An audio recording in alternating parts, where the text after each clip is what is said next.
আল্লাহ রাব্বুল আলামিন বললেন, ইমানদার মুসলিম তোমরা মাহফিলের মধ্যে বসে গেছো, এই মাহফিলে বসে আমার ভয়ে যদি তুমি তওবা করে চোখের পানিটা ছেড়ে দিতে পারো, আল্লাহ রাব্বুল আলামিন বললেন যে মজলিসে ইমানের সাথে বসার পরে আমি আল্লাহ আমার ভয়ে তওবা করে তুই চোখের পানি তুমি ছেড়ে দিতে পারো, তোমার ওই চোখের পানি নাকের ডগা আসার আগে আমি আল্লাহ রাব্বুল আলামিন তোমাদের সবাইকে মাফ করে দিব। শুধু তাই না, আল্লাহ রাব্বুল আলামিন বললেন যেখানে বসে আমার বান্দা আমার চোখের পানি ফেলে দিবে, চোখের পানি আমি আল্লাহ আমার ভয়ে ফেলে দিবে, আল্লাহ তাআলা বলেন লাফাতাহনা আলাইহিম বারাকাতিন মিনাস সামা, ওই মজলিসের থেকে শুরু করে ডাইরেক্ট আসমান থেকে বিনা পর্দায় আমি আল্লাহ রহমত, বরকত এবং ক্ষমা আসমান থেকে তাদের কাছে নাজিল করে দিব, ভরপুর হয়ে যাবে। এই মজলিসে জান্নাতের বাগান হয়ে গেছে।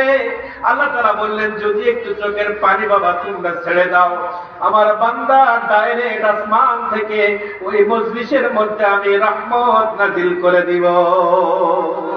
আল্লাহর রহমত কেমন? ইমানের সাথে এসেছি, প্রধান আলোচক আসবে, অনেক ওলামা ইকরাম আলোচনা করবে। বাবা মুনাজাতের আগে, এখান থেকে ওঠার আগে মা বোন যারা আসি, আমি আল্লাহর কসম করে বলি আল্লাহর কোরআনের একটি শব্দ মিথ্যা নয়, আল্লাহর কোরআনের একটি হরফ মিথ্যা নয়, একটা আয়াতের মধ্যে কোনো ভুল নাই।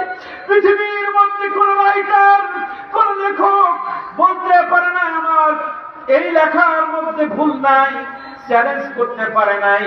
একমাত্র পৃথিবীর মধ্যে একটা কিতাব আছে, যে কিতাবের শুরুতে আল্লাহ বলেছেন যালিকাল কিতাবু লা রাইবা ফীহি।